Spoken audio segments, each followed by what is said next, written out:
Olá, tudo bem com você? O texto para a leitura do projeto Revivados por Sua Palavra de hoje, dia 4 de agosto de 2023, foi o Salmo 90. O Salmo 90 é muito bonito, ele contrasta a eternidade de Deus com a transitoriedade da vida humana. Ele nos faz olhar para frente com os olhos de Deus e pensar na eternidade. E lembrar que a vida aqui é muito passageira, muito fugaz, breve, e que, portanto, nós temos que viver em comunhão com Deus para que nós um dia possamos também viver para sempre, viver a vida eterna que Ele nos propõe.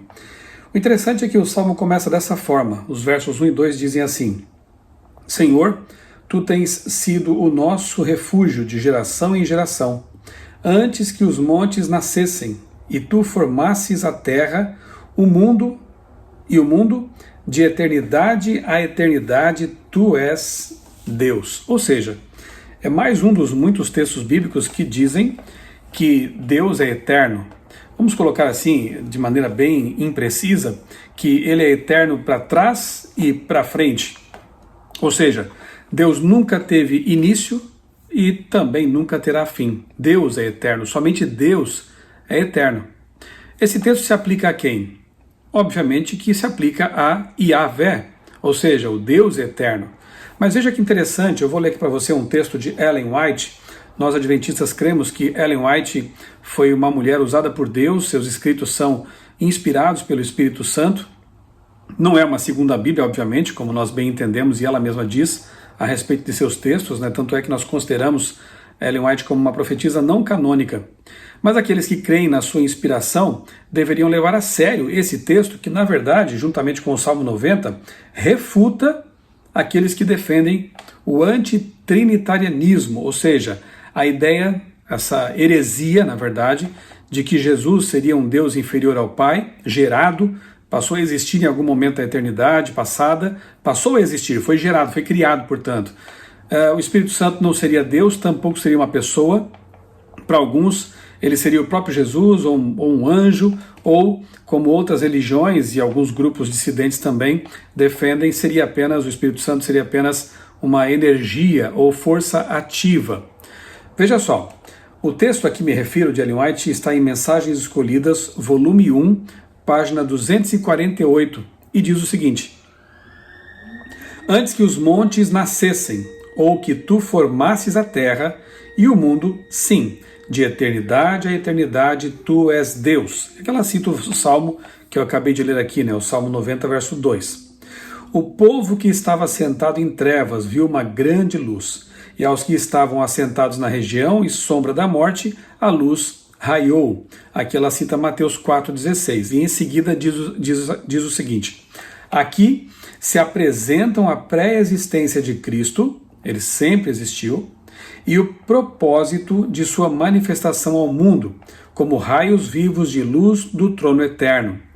Aí ela cita mais um texto agora, que é Miqueias 5, versos 1 e 2. Agora junta-te em esquadrões, ó filha de esquadrões, por-se-á cerco contra nós. Ferirão com a vara no queixo ao juiz de Israel. E tu, Belém Efrata, posto que pequena entre as milhares de Judá, de ti me sairá o que será o Senhor em Israel, e cujas saídas são desde os tempos antigos, desde os dias da eternidade. Portanto, Ellen White diz aqui nesse texto que de eternidade a eternidade tu és Deus. Ela conecta esse texto com Mateus e também com Miqueias 5:2, ao dizer que Jesus, ele é eterno. De eternidade a eternidade tu, Senhor. Tanto faz esse texto ser aplicado ao Pai quanto ao Filho, porque ambos, assim como o Espírito Santo também, são Yahvé, são Deus. Então Jesus também é de eternidade a eternidade.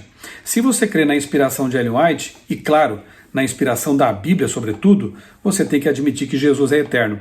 Aliás, o próprio Isaías diz isso no capítulo 9 do livro dele, né, que o nome do menino que nos foi dado, obviamente que está falando de Jesus, ele tem vários nomes, na verdade: Maravilhoso Conselheiro, Deus Forte, Pai da Eternidade, Príncipe da Paz. Se Jesus é o Pai da Eternidade, e ali o texto claramente fala dele, como podem alguns pensar que Jesus teria sido gerado em algum momento passado? como podem pensar que Jesus teria tido um início de dias? Então veja bem, Jesus é eterno como o Pai e o Espírito Santo. De eternidade a eternidade, tu és Deus. Ellen White aplica esse texto a Jesus Cristo. Aqui no post que eu fiz em meu blog outraleitura.com.br, eu recortei aqui um pequeno trecho de um post no blog Adventistas Trinitarianos. Eu recomendo a você esse blog, viu? É do meu amigo pastor Eleazar Domini. Tem muito material bom aqui nesse blog, Adventistas Trinitarianos, a respeito desse assunto que não deveria ser controvertido, mas infelizmente é. E por que é? Porque Satanás sempre quis rebaixar Jesus. Satanás, ele invejou a posição de Cristo no céu e por isso começou lá o grande conflito que se estendeu para a terra e tem nos afetado aqui há milênios, né? Então Satanás, ele inveja a posição de Cristo e já que não consegue ser como ele, porque ele jamais será criador, ele é uma criatura, ele então tenta rebaixar na mente das pessoas a função, missão e pessoa de Jesus. Uma das formas de fazer isso é dizer que Jesus não seria Deus pleno como Pai, mas seria um Deus gerado pelo Pai. Eu confesso a você que eu não aceitaria o amor de Deus caso fosse assim, porque é como se Deus, o Criador, ao se deparar com a rebelião e o pecado, criasse um outro ser e dissesse, vá morrer pelos pecadores. Você acreditaria no amor de um pai que, quando visse seu filho em perigo, mandasse o vizinho salvá-lo? Que pai não enfrentaria qualquer perigo para salvar seu filho? Assim é o meu Deus. O meu Deus, na pessoa de Cristo, ele veio à terra, ele encarnou, se tornou ser humano e morreu na cruz para pagar meus pecados. O Deus pleno, o Pai da eternidade, aquele que nasceu em Belém, mas cujas origens, como diz Miqueias, são desde os tempos da eternidade. Aquele que, como diz Paulo em Romanos capítulo 9, verso 5, ele é geneticamente judeu, mas antes disso, ele é Deus eterno para todo sempre.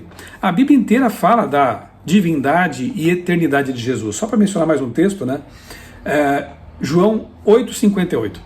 Ali Jesus diz o seguinte para os judeus que estavam em volta dele: antes que Abraão existisse, eu sou. Nesse momento, os judeus pegam em pedras com a intenção de apedrejar Jesus por blasfêmia. E o que é blasfêmia? É quando um ser humano atribui a si mesmo prerrogativas que pertencem unicamente a Deus. Mas o que tem de mais nas palavras de Cristo ao ele ter dito, antes que Abraão existisse, eu sou? Bem, a expressão grega ali é ego eimi, e ela é a tradução da expressão hebraica anihu, que é usada em alguns lugares, como por exemplo, lá em Êxodo capítulo 3, verso 14, quando Moisés, diante daquela árvorezinha, aquela sarça que estava pegando fogo, mas não se consumia, ali portanto era a presença de Deus, ele pergunta, quem eu devo dizer que me enviou para libertar o povo de Israel lá do Egito? E a resposta que ele recebe é, o eu sou te envia. O eu sou, anihu, no grego, ego eimi. Portanto, quando Jesus diz, antes que Abraão existisse, eu sou, naquele momento os judeus que conheciam muito bem as escrituras do Antigo Testamento, identificaram, perceberam que Jesus estava se fazendo Deus, e por isso quiseram apedrejá-lo. Todas as vezes em que Jesus usa o eu sou, saiba que ele está estabelecendo uma ponte direta com os textos do Antigo Testamento que se aplicam a Deus, a Yahvé, ao Senhor, Criador do universo. Quando ele diz, eu sou o bom pastor, eu sou o pão da vida, eu sou o caminho, a verdade e a vida, essas expressões, eu sou, remetem ao Anihu, o grande Deus, o Deus Criador do universo, o Deus eterno, que não foi, não será, ele é o que é. Portanto, ele é eterno. Jesus é o Deus eterno. Há muitos textos na Bíblia que apresentam essa verdade maravilhosa. Por exemplo, a fórmula batismal. Vão pelo mundo, batizem em nome do Pai, do Filho e do Espírito Santo. Esse texto é tão contundente, tão claro, que resta aos antitrinitarianos apenas a desculpa de dizer que esse texto seria um acréscimo posterior, seria um trecho apócrifo, não genuíno e por aí vai. Eu tenho aqui meu blog também, vou deixar aqui na descrição deste vídeo vários links para você, ok? Outros links para vídeos sobre a Trindade aqui no meu canal. Vou deixar aqui o link para esse post aqui sobre o Salmo 90, verso 2. E este também, sobre o qual vou falar agora, que trata da autenticidade da fórmula batismal trinitariana, de Mateus 28, 19, vou deixar aqui para você também. Há muitos documentos, muitos manuscritos que provam a autenticidade de Mateus 28, 19. Sim, é um texto inspirado, mas tem mais. Novamente, para quem crê que Ellen White foi uma autora inspirada, veja o que ela diz aqui no livro Testemunhos para Ministros e Obreiros Evangélicos, página 65. Abre aspas. Pouco antes de deixá-los, Cristo deu aos discípulos a promessa: mas recebereis a virtude do Espírito Santo, que há de vir sobre vós, e ser-me-eis testemunhas tanto em Jerusalém como em toda a Judéia e Samaria e até os confins da terra. Isso está em Atos capítulo 1, verso 8. Portanto, aqui ela cita Mateus 28, 19 e 20, portanto, ide, ensinai todas as nações, batizando-as em nome do Pai e do Filho e do Espírito Santo, ensinando-as a guardar todas as coisas que eu vos tenho mandado. E eis que eu estou convosco todos os dias até a consumação dos séculos. Mateus 28, 19 e 20. Agora veja bem o que ela diz sobre esse texto de Mateus que os antitrinitarianos, de maneira irresponsável, dizem ser um texto não original, não inspirado, acrescentado posteriormente. Veja o que Ellen White diz sobre esse texto de Mateus 28. Enquanto essas palavras lhe estavam nos lábios, ou seja, enquanto essas palavras de Mateus 28, 19 e 20 estavam nos lábios de Cristo, ascendeu, ele subiu ao céu, recebendo uma nuvem de anjos e o escoltando até a cidade de Deus. Testemunhos para Ministros e Obreiros Evangélicos, página 65. Mateus 28, 19 e 20 não apenas são textos, não são versos, né? É um texto inspirado, porque escrito e registrado por um autor inspirado, Mateus, como, na verdade, são palavras que foram proferidas pelos lábios de Cristo. São palavras que foram transcritas praticamente pelo autor inspirado, saíram dos lábios de Cristo. Como que alguns por aí vêm dizer que esse texto não é autêntico, que esse texto teria sido acrescentado depois? Eles fazem isso no desespero, porque é um texto que afirma claramente que Pai, Filho e Espírito Santo estão em igualdade. Eles fazem parte da fórmula batismal com a qual os cristãos têm que ser batizados, porque Jesus ordenou isso. Vão e batizem. De que jeito? Em nome do Pai, do Filho e do Espírito Santo. Os três colocados em pé de igualdade, porque os três são coeternos, têm o mesmo poder, o mesmo amor por nós, sempre existiram de eternidade a eternidade. E há um outro texto ainda, eu vou deixar aqui na descrição para você depois, porque é um texto muito interessante, muito contundente, né?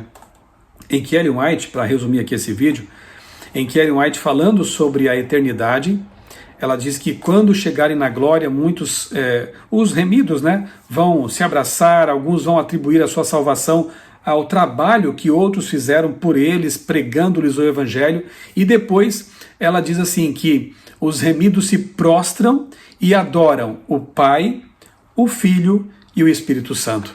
Olha que interessante, lá na glória, lá na eternidade, já diante de Deus, do Pai, do Filho e do Espírito Santo, é dito por Ellen White que os salvos vão se prostrar e adorar os três, Pai, Filho e Espírito Santo. Como refutar um texto desse? Só se a pessoa realmente for muito intelectualmente desonesta e quiser torcer a verdade, quiser dizer que os textos foram manipulados, como se não fosse fácil você conferir o original em inglês. Ellen White diz, isso está no livro Evangelismo, por exemplo, que existem three living persons, né, três pessoas viventes no Heavenly Trio, ou seja, no trio celestial. E ela fala que eles são pessoas, três seres viventes no trio celestial, sempre com essa linguagem de trio, de triunidade, de pessoas, de seres reais, e não força, e não um outro que veio fingindo ser outro, nada disso. Pai, Filho e Espírito Santo. De eternidade em eternidade, Tu és Deus. Eu louvo a Deus porque esse Deus eterno, maravilhoso, veio à terra, na pessoa de Cristo, e morreu por nós, os pecadores. Ele voltou para o céu para desempenhar seu papel no ministério lá no o seu ministério, lá no santuário celestial, como Hebreus e outros livros da Bíblia deixam muito claro, no verdadeiro santuário feito por Deus e não por homens, né? Mas deixou aqui na terra o seu representante. Se é um representante, não pode ser ele mesmo. E ele diz lá em João 14 que ele deixaria outro consolador. Se é um outro consolador, não pode ser ele mesmo. É outro que vem para fazer aquilo que Jesus já estava fazendo, ou seja, consolar, cuidar, amar, proteger, defender. A palavra paráclito ou paracletos, ela tem que ver com essa ideia de um advogado que está do lado da pessoa para defendê-la. Então, Jesus é chamado de paráclitos ou paracletos. O Espírito Santo também é chamado dessa mesma forma, com a mesma palavra grega, porque os dois eles acabam desempenhando uma função semelhante, ambos intercedem por nós, ambos estão empenhados em nossa salvação, assim como o Pai também, obviamente. Então Jesus, ele deixa outro Consolador para ocupar a função que ele aqui desempenhava. Mas ele fala, inclusive, que seria bom que o Espírito Santo viesse e ele fosse. Por quê? Porque enquanto esteve na terra, Jesus esteve limitado pela sua natureza humana. Enquanto esteve na terra, Jesus não era onipresente. Jesus não podia estar em todos os lugares ao mesmo tempo.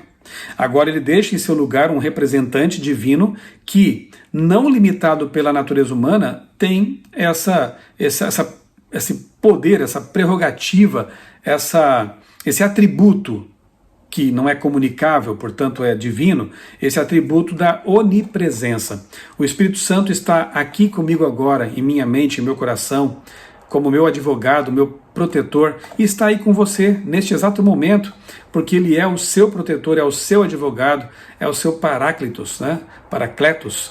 Então louvemos a Deus porque Pai, Filho e Espírito Santo nos amam profundamente e estão fazendo tudo pela nossa salvação. E não caia na conversa de pessoas que defendem heresias, que rebaixam Jesus e tiram de cena o Espírito Santo. Tentam fazer com que as pessoas não creiam naquilo que nós mais precisamos. Nós carecemos do batismo do Espírito Santo, carecemos desesperadamente da presença do Espírito Santo para que possamos concluir a obra de pregação do Evangelho e ir por todo o mundo e evangelizar o mundo. Nós precisamos demais do Espírito Santo. Então o que Satanás faz? Além de atacar Jesus, como ele sempre fez, ele procura também atacar a crença na personalidade e divindade do Espírito Santo, porque assim ele vai obter sua vitória. De que forma? As pessoas não vão ter mais aquele que vai convencê-las do pecado, da justiça e do juízo. Viverão de forma independente de Deus, vão negar aquele que está ali justamente para ajudá-las em sua caminhada cristã. Isso é triste, isso é lamentável. Não caia nessa conversa. O nosso Deus, Pai, Filho e Espírito Santo, é um Deus de eternidade a eternidade. É um Deus que nos ama e quer nos levar para a vida eterna. Que esse Deus maravilhoso abençoe sua vida e a minha também. Um grande abraço e que a nossa compreensão da palavra de Deus nos faça amar ainda mais esse Deus maravilhoso e ajudar aqueles que estão em trevas ou estão com uma compreensão equivocada da pessoa do nosso Deus. Fique com Jesus e um grande abraço.